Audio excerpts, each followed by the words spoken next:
Si je vous demandais qui était le premier super-héros noir des comics, il y a beaucoup de chances pour que vous me répondiez Black Panther. Eh ben, vous auriez raison.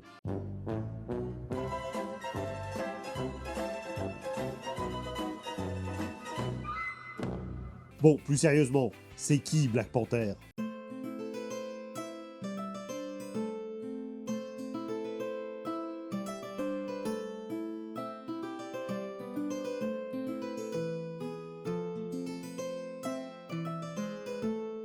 Nous sommes le 15 octobre 1966. Bobby Seale et Huey P. Newton viennent de fonder un mouvement politique en Californie ayant pour fonction de combattre les inégalités entre les Blancs et les Noirs aux États-Unis. Son nom, le Black Panther Party. De l'autre côté du pays, deux hommes sont sur le point de créer leur prochain grand super-héros. Un super-héros qui ne sera absolument pas inspiré de ce mouvement. D'ailleurs, il est apparu officiellement 4 mois plus tôt. Et de la même manière, ce groupe ne tire absolument pas son nom de celui du super-héros. Tout ça n'est qu'une belle coïncidence.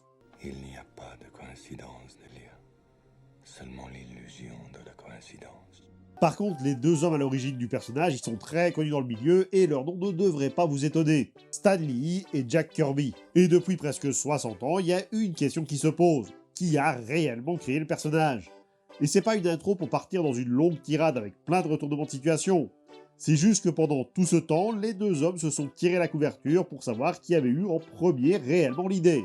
De son côté, Kirby se revendique comme créateur du personnage dont il aurait eu l'idée en remarquant l'absence de noir dans les comics. Ce qui est relativement faux puisque Judgment Day est paru 10 ans plus tôt. Laissez-moi deviner. Contexte? Vous n'êtes pas sans savoir qu'en 1954 est sorti un code appelé le Comics Code Authority. Alors, on va pas plus que ça rentrer dans le détail parce que c'est pas tellement la vidéo, mais ce code il va changer la façon d'écrire des comics avec un ensemble de règles, certaines qui seront pas si mauvaises, comme le fait de ne pas représenter des personnages féminins avec des exagérations physiques. D'autres qui sont beaucoup plus ridicules, comme le fait de ne pas pouvoir faire des histoires sur les loups-garous et les vampires. Sans doute pour ne pas offusquer le public loups-garous et vampires. Voire carrément incohérentes. Parce qu'il y a une exception pour les personnages qui ont un bagage littéraire. Les vampires c'est non, sauf si c'est Dracula. Et c'est à ce moment qu'entre en jeu ici Comics, un éditeur qui vous est sans doute inconnu mais qui est à l'origine des Contes de la Crypte. Vous voilà enfin! Ici Comics, ils sont contraints de réimprimer un de leurs numéros de Incredible Science Fiction, à cause d'une histoire, Judgment Day. Une décision qui va faire un peu polémique. En effet, l'histoire nous raconte l'aventure d'un astronaute qui débarque sur une planète de robots divisée en deux castes, les oranges et les bleus, les premiers ayant plus de privilèges que les seconds. Ce qui déplaît à l'astronaute qui refuse de les incorporer à la République Galactique à cause de cette séparation. Bon, à ce stade, il n'est pas trop compliqué de voir la métaphore de l'histoire. Mais c'est pas ça qui va déranger. Car, telle une Samus Aran qui dévoile sa féminité à la fin du jeu, une fois dans sa navette, l'astronaute retire son casque pour dévoiler que depuis le début, il était noir. Notez bien que c'est ça qui dérange le juge qui voudrait faire interdire l'histoire. Pas le fait qu'on parle de racisme, juste le fait que le personnage principal soit noir. Il aurait été blanc, il n'y aurait eu aucun problème. Sauf que, souci de première, le code n'interdit absolument pas de représenter des noirs. Donc ici Comics va décider de joyeusement se foutre de la décision du juge et garder l'histoire telle qu'elle. Quoi qu'il en soit, Kirby va remarquer l'absence de personnage noir et décider de créer le personnage. Sauf que, de son côté, Stan Lee le revendique également pour à peu près les mêmes raisons. Même si lui va parler de super-héros et en précisant qu'à sa connaissance, il n'y en avait pas. Donc il va vouloir créer un super-héros noir, mais surtout éviter à tout prix les stéréotypes autour d'eux. D'ailleurs, petite pub, si vous voulez savoir c'était quoi les stéréotypes, il y a une vidéo sur Lincoln Perry. Bon, il était plus vraiment actif dans les années 60, mais sa carrière a quand même beaucoup souffert de cette notion de stéréotype. Et la première chose qu'il va chercher, c'est le nom et les pouvoirs du personnage. Oui, je sais, ça n'a rien à voir avec les stéréotypes, mais c'est comme ça qu'il bosse le monsieur. Et Stan Lee, s'il y a bien un truc qu'il aime bien et qu'il trouve cool, c'est les animaux. Et comme inspiration, il va prendre un héros des romans pulp de sa jeunesse, qui avait comme animal de compagnie une panthère. Et je vais pas vous dire de qui il s'agit. Ou pour garder du suspense. Non, parce que même lui s'en rappelle pas, et j'ai eu beau chercher, j'ai pas trouvé de personnage qui correspondait à la description. Le meilleur candidat ce serait Khazar, mais il était accompagné d'un lion. Ou alors, c'est Mowgli. Réveille-toi, Bagheera! Maintenant qu'il a l'animal, il a une vision, celle des terres africaines. Son nouvel héros sera noir, mais il sera surtout africain.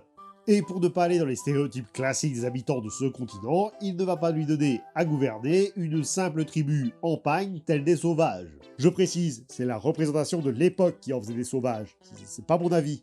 Non, à la place il sera le roi d'une grande nation, le Wakanda, caché sous terre. Alors c'est une information qui est très intéressante, sauf qu'à aucun moment dans aucun comics le truc est sous terre. Un peu de lore. L'histoire du Wakanda, elle commence bien avant l'arrivée des hommes, une période où cette terre était dominée par les originateurs, un ensemble de races d'animaux anthropomorphiques, allant du serpent au gorille en passant par les araignées. Pendant ce temps, en Égypte, Anubis veut s'en prendre à Amon-Ra, désireux de récupérer ses pouvoirs en lui arrachant le cœur. Pour contrer cette attaque, Amon s'arracha le cœur pour le confier à Bast. La déesse panthère décide alors de le cacher au centre de l'Afrique, là où se trouvent exactement nos originateurs. Et là on pourrait se dire qu'elle a une belle armée à disposition pour défendre le cœur, sauf que non. Elle est partie en compagnie d'une petite tribu de guerriers qui, une fois sur place, a vécu en paix avec les autochtones. Ils se contentèrent de fonder la première ville du Wakanda, Nécropolis. On est sûr du nom, il n'y en a pas un autre un peu plus joyeux? Cette cité, elle avait pour but de servir de cachette au cœur de Ra, sauf qu'avant de se faire, la déesse basse donna les pouvoirs du cœur à un de ses disciples, devenant ainsi le premier des Black Panthers. Et après, ils ont massacré les autochtones. Non mais l'idée, c'était pas d'éviter les stéréotypes, pas de transposer ceux du voisin sur eux. De ce conflit, bon, déjà dans un premier temps, il y a eu la disparition des originateurs, mais surtout, certains héros se sont élevés au niveau divin aux côtés de Bast, à savoir Thoth et Ptah des divinités égyptiennes, Koku du Togo, Niami du Zimbabwe et Mujaji des Lovdu. Ce qui amène à deux questions. La première, pourquoi est-ce que leurs divinités viennent d'autres panthéons? Et la deuxième, si ce sont des humains à la base, pourquoi il y en a un qui a une tête de piaf? Troisièmement, pourquoi ces dieux qui viennent de panthéons différents n'ont pas les mêmes fonctions que les dieux dont ils sont inspirés?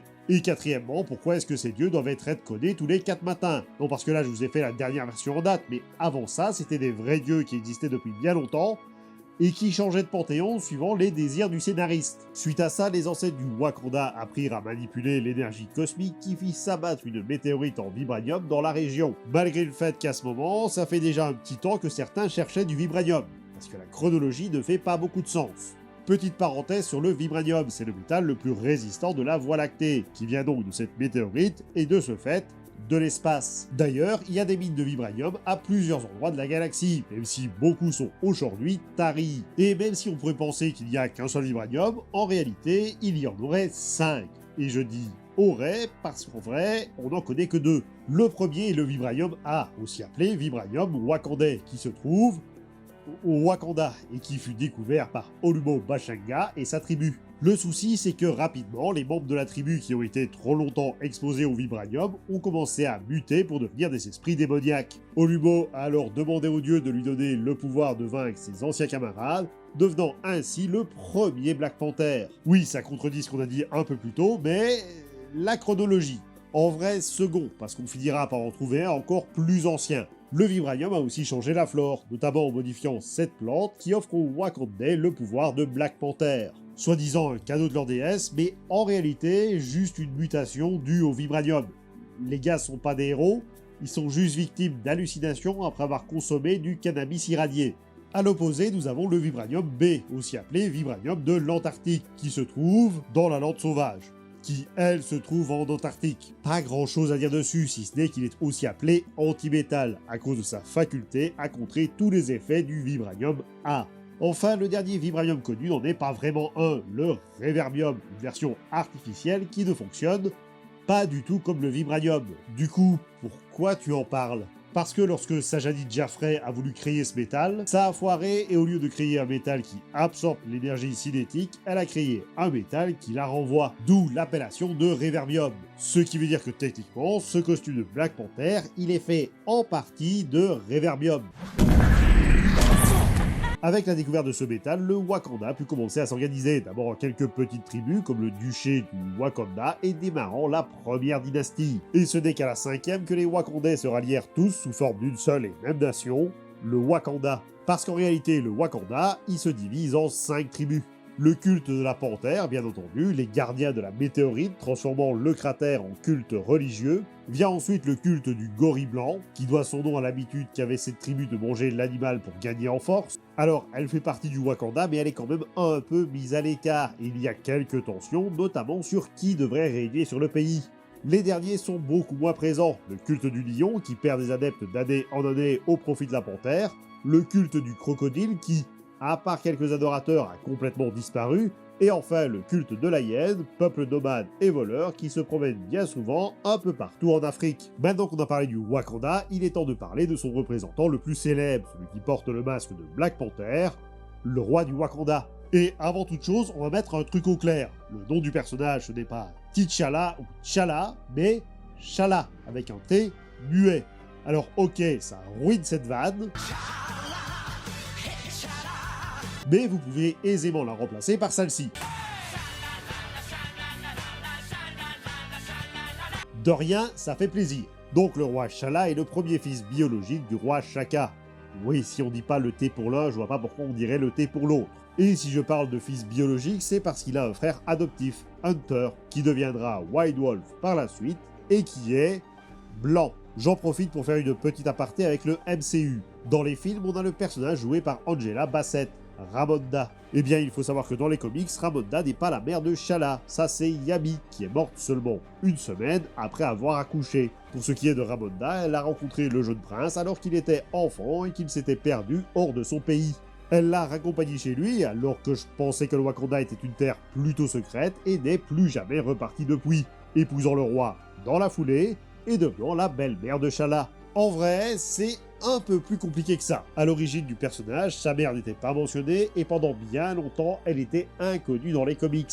La seule et unique mention du personnage, c'est dans la description de la Panthère Noire dans l'encyclopédie Marvel parue en 1982. Sauf que, visiblement, le mémo n'a pas atterri chez tout le monde, ou ils l'ont simplement oublié. Mais toujours est-il que 6 ans plus tard, Don McGregor décide dans une de ses histoires de faire débarquer la mère de Chala, Ramonda. Mais voilà, Ramonda n'est pas Yami. Et ce flou, il durera pendant 10 ans, avant que Christopher Priest ne relie les deux personnages avec l'histoire de la mort et de la belle-mère. Et tant qu'au personnage de Yami, sa première apparition officielle aura lieu en 2016, soit 34 ans après l'évocation de son nom. Ça veut aussi dire que Chala et Shuri sont juste demi-frères et sœurs.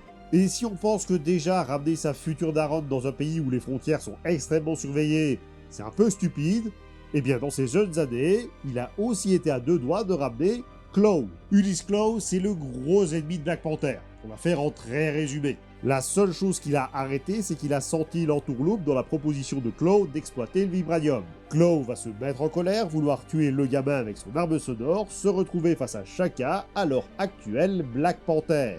De cette rencontre va découler 3 points. 1. La mort de Shaka. Longue vie au roi. 2. Klaue va perdre son bras lorsque Shaka va tirer avec sa propre arme contre lui. Et 3. Ramonda va se faire enlever pour expliquer son absence des premiers comics. Alors, cette version, c'est la version actuelle de l'histoire, mais elle a été modifiée 2 fois. À l'origine, Ulysse est bien reconnu comme le tueur de Shaka, bien que le contexte ne soit que mentionné lors de sa première apparition. Mais il va avoir une seconde histoire dans laquelle il va tuer Shaka lors d'une conférence si celui-ci refusait de partager les ressources du Wakanda. Après son méfait, il ira se planquer pendant 10 ans en Belgique. Qu'est-ce qu'on vient foutre dans ce Camoulox, nous? Parce qu'en réalité, c'est le gouvernement belge qui a commandité le meurtre et qui maintenant fait des expériences sur lui en vue d'en faire une arme pour quand le Black Panther viendra demander des représailles. Je réitère ma question. Qu'est-ce qu'on fout dans ce Camoulox? Ça, j'en sais rien, t'as qu'à demander au réalisateur de Au service de Sarah. Qu'est-ce qu'il a à voir avec l'histoire, lui? Ben, le réalisateur, c'est Reginald Hudlin, qui, entre 2005 et 2008, a écrit pour Marvel la série Black Panther. Le tout avant d'aller réaliser Marshall en 2017, dans lequel on retrouve le regretté Chadwick Boseman, qui, l'année avant, était devenu Black Panther au cinéma. Notre monde est tout petit. Ce qui amène au second redcon en 2018 dont on a déjà parlé. C'est aussi à ce moment, durant son adolescence, que Chala va rencontrer une jeune orpheline capable de contrôler la météo, Ororo Munroe. Elle le sauvera de ses kidnappeurs, ce qui, selon la loi des fictions de l'époque, fera que nos deux héros en devenir se mettront en couple. Une relation qui devra être écourtée puisque l'un est prince et l'autre est pauvre. Après ça, le prince du Wakanda parcourra le monde pour ses études avant de revenir, une fois à l'âge adulte, dans son pays natal, prendre ses fonctions et commencer sa carrière de super-héros. Alors, on va pas la décrire parce qu'il n'y a pas vraiment de moment majeur dans cette dernière. Bien souvent, les arcs le concernant vont tourner autour du vibranium ou de l'invasion du Wakanda et quelques pertes de son statut de Black Panther. À l'exception d'un événement qui arrive durant l'arc des Belges, là où il va retrouver Ororo, devenu Storm, entre-temps, et recommencer leur relation, allant jusqu'au mariage. Un mariage qui aura lieu au beau milieu de l'arc Civil War, et durant lequel il aura la bonne idée d'inviter à la fois Tony Stark et Steve Rogers, qui se foutent joyeusement sur la tronche à ce moment. Vraiment la meilleure des idées. Bon, on parle de Black Panther depuis tout à l'heure, mais qu'est-ce que ça lui donne comme pouvoir d'être le gardien du Wakanda? Après avoir ingurgité sa fleur, Black Panther devient ce qu'on appelle dans l'univers Marvel un super soldat. D'ailleurs, pour un sérum qui a disparu avec son inventeur, il y a quand même beaucoup de personnages qui ont ces caractéristiques. Un super soldat, c'est pas exceptionnel, il y a juste 200 façons d'en créer un. On se retrouve donc avec une force à son paroxysme, la panthère étant capable de soulever 340 kg, soit 100 kg de plus que les haltérophiles professionnels, et la possibilité de faire des sauts de 3 mètres en hauteur et 6 en longueur, le tout sans élan. Sa vitesse est faite dans le même vibranium, pouvant aller jusqu'à 56 km/h. Sur au moins 24 km. Ça, c'est s'il veut faire un petit jogging tranquille. S'il veut vraiment se mettre à courir, il va à du 75 km/h. Les champions olympiques de 100 mètres, ils se limitent à 40. Franchement, Marvel devrait faire un jeu Avengers aux Jeux Olympiques, façon Mario et Sonic. Ça pourrait être très drôle. Il a bien entendu aussi l'endurance plus élevée, pouvant retenir son souffle sous l'eau pendant 6 minutes ou se battre durant 13 heures d'affilée. Il se blesse moins vite, il se soigne plus vite et bien entendu, ses réflexes sont ceux d'un félin. Et pareil, puisqu'on en est au chat, il a les sens qui sont plus développés que les humains normaux. Il peut voir les ultraviolets et les infrarouges, entendre des sons inaudibles ou encore sentir la peur rien qu'à l'odeur, ou traquer sa proie. Et puis il y a le goût, qui lui permet de reconnaître les aliments. Donc je crois que jamais personne ne saura faire un super goût intéressant. Tout ça c'est beau, mais tout ça c'est du vu et revu. Dans l'univers Marvel, c'est tellement commun qu'il y a plus de 600 personnages avec ce genre de capacité. On va donc maintenant s'attaquer aux pouvoirs bien plus spécifiques et beaucoup moins connus. Et c'est peut-être pas plus mal. Ces autres pouvoirs lui viennent de la déesse Bast, déesse de la mort. Oui, le côté foyer et maternité est curieusement passé à la trappe. Son premier pouvoir est la connaissance des Black Panthers, et je pense que c'est ce que cette scène essaye de représenter. Lève-toi. Tu es un roi.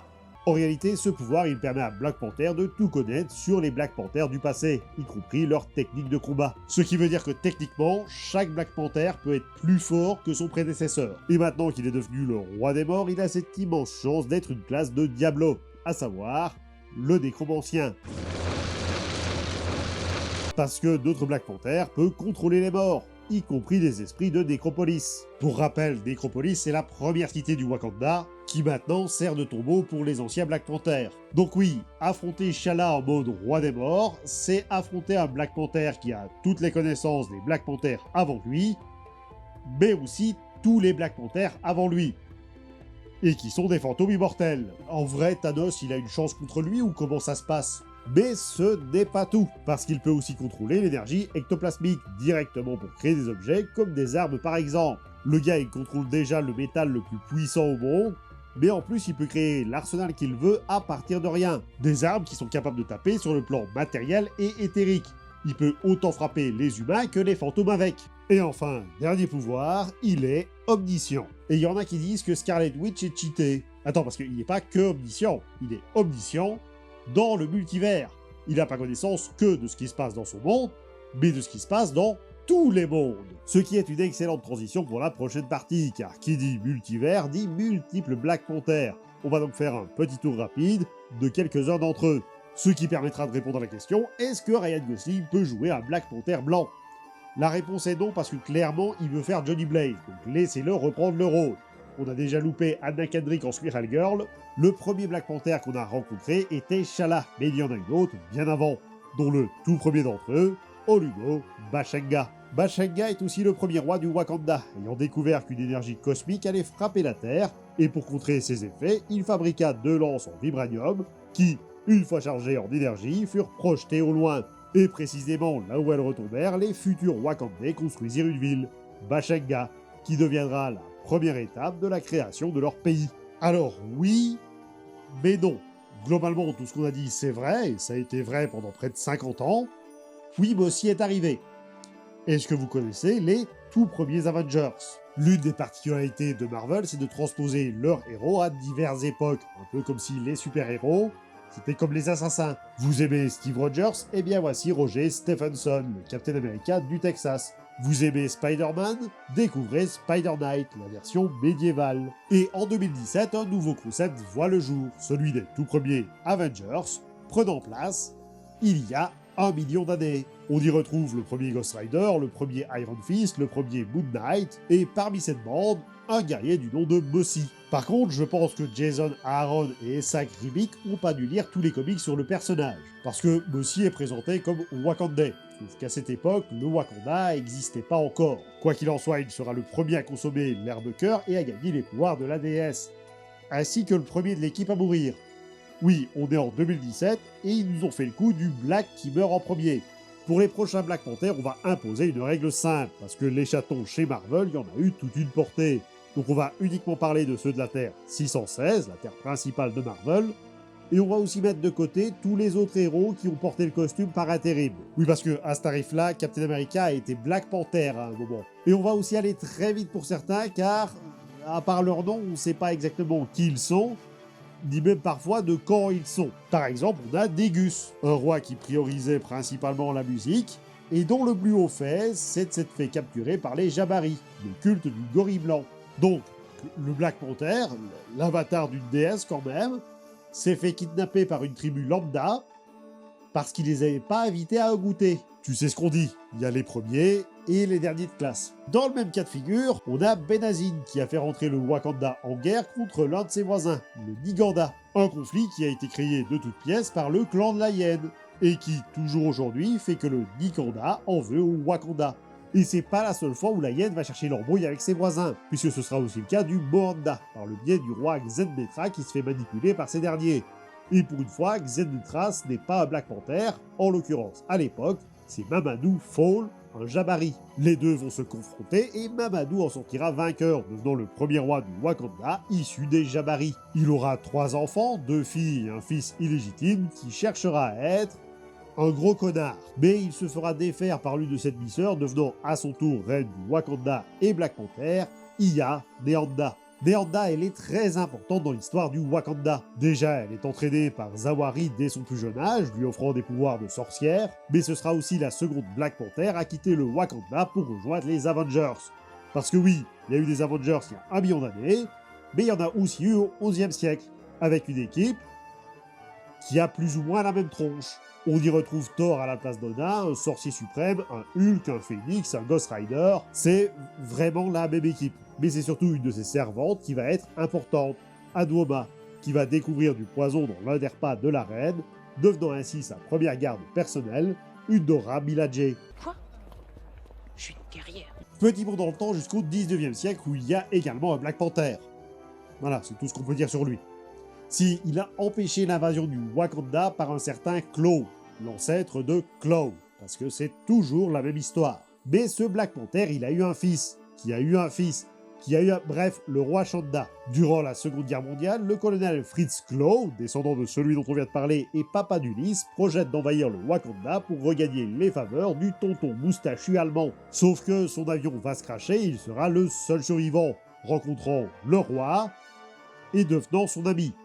Elles sont pas rancunières, les panthères. Mais, bien entendu, Klaw va le trahir et se faire battre par le roi, qui l'obligera à retourner dans son Allemagne natale, la queue entre les jambes. Suite à ça, Shanda va devenir très protecteur avec le Wakanda, n'hésitant pas à décapiter tout étranger qui se rendrait sur le territoire, qu'il soit allemand ou américain, y compris le fucking Captain America. Bon, évidemment, il va pas le décapiter, mais disons qu'à la base, il n'est pas chaud à l'idée de l'aider. Ce qui va nous amener à ses 2 enfants, et donc le futur Black Panther, Shaka, père de Shala. Petite précision, Shala ayant été créé dans les années 60 et étant déjà adulte à ce moment, vous vous doutez que c'était pas son grand-père dans les années 40. À la création du personnage, c'est Shaka qui est le Black Panther de la Seconde Guerre mondiale. Mais la chronologie Marvel s'élargissant d'année en année, ce rôle est passé de son père à son grand-père. Pas grand chose à dire sur le daron, son règne est assez court. Et le moment le plus important qu'on puisse dire sur sa carrière, c'est qu'il s'est aussi fait kidnapper et qu'il sera sauvé par les Avengers des années 50, qui, miracle, ne comprenaient aucun membre des précédentes itérations. À la place, on y retrouve Kraven le chasseur et Danza.